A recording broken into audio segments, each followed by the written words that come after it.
Hi guys, welcome to AKK Vlogs. AKK Vlogs like பண்ணுங்க, subscribe பண்ணுங்க, share பண்ணுங்க, வீடியோவை ஃபுல்லா பாருங்க. நாம இன்னைக்கு ராகி மாவு வச்சு பூர்ண கொழுக்கட்டை எப்படி செய்யணும்னு பார்க்க போறோம். பொதுவா அரிசி மாவுல தான் பூர்ண கொழுக்கட்டை பண்ணுவாங்க. நாம இன்னைக்கு ராகி மாவுல பூர்ண கொழுக்கட்டை பண்ண போறோம். அரிசி மாவு கொழுக்கட்டை மாதிரியே இதுவும் ரொம்ப சாஃப்டாகவும் டேஸ்டியாகவும் இருக்கும். உங்க கிட்ஸுக்கு ஹெல்த்தியான ஸ்நாக்ஸ் கொடுக்கணும்னா இந்த ராகி கொழுக்கட்டையை செஞ்சுட்டாங்க ரொம்ப விரும்பி சாப்பிடுவாங்க. இந்த ராகி கொழுக்கட்டை சாப்பிட்றதுனால நம்ம குழந்தைங்களுக்கு நல்லா வெயிட் கெயின் வரும். வாங்க வீடியோக்குள்ள போகலாம். பில்டப் பண்றணும், பீலா வரணும், அது முக்கியம் இல்ல. நம்ம எது பண்ணாலும் இந்த உலக நம்மள உடனே உத்து பார்க்க. ஒரு கப் ராகி மாவு எடுத்துக்கோங்க. அது கடையில் வாங்கினதா இருந்தாலும் சரி, வீட்டில் படாதா இருந்தாலும் சரி, உங்கள் டேஸ்ட்க்கு ஏற்ற மாதிரி உப்பு போட்டுக்கோங்க. இது வறுக்காத மாவு. அதுக்கப்புறம் உப்பை போட்டு நல்லா மிக்ஸ் பண்ணிவிட்டு நல்லா கொதிக்கிற ஹாட் வாட்டரை ஆட் பண்ணிக்கோங்க. சப்பாத்தி மாவு பதத்துக்கு நல்லா மிக்ஸ் பண்ணிக்கோங்க. நல்லா மிக்ஸ் பண்ணிவிட்டு மூடி போட்டு மூடி வச்சுக்கோங்க. இப்போ நாம் பூர்ணம் ரெடி பண்ணிக்கலாம். வாங்க. நீங்கள் மாவை மெஷர் பண்ண கப்லேயே 1/4 கப்பு பொட்டுக்கடலை எடுத்துக்கோங்க.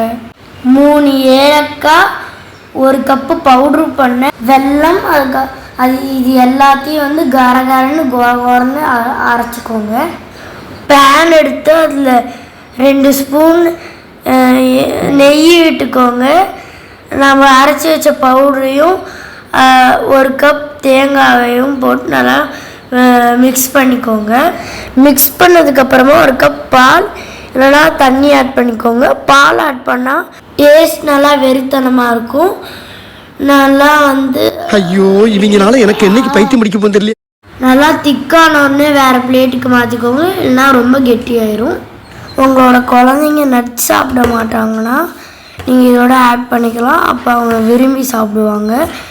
நெக்ஸ்ட்டு நீங்கள் மாவு கொஞ்சோண்டு கையில் எண்ணெய் போட்டு நல்லா சப்பாத்தி மாவு மாதிரி அழுத்தம் கொடுத்து பிசைஞ்சுக்கோங்க.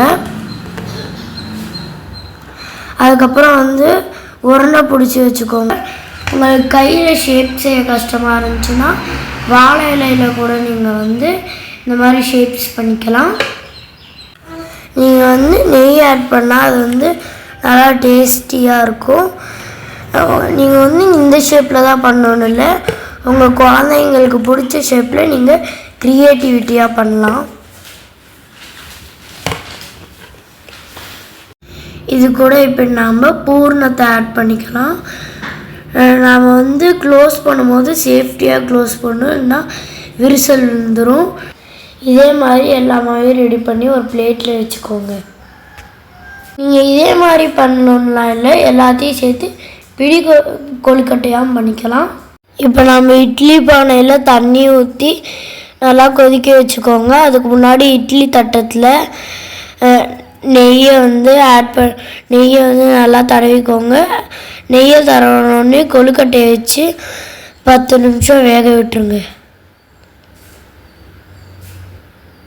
இப்போ நம்மளோட ஹெல்த்தி கொழுக்கட்டை ரெடி ஆயிடுச்சு.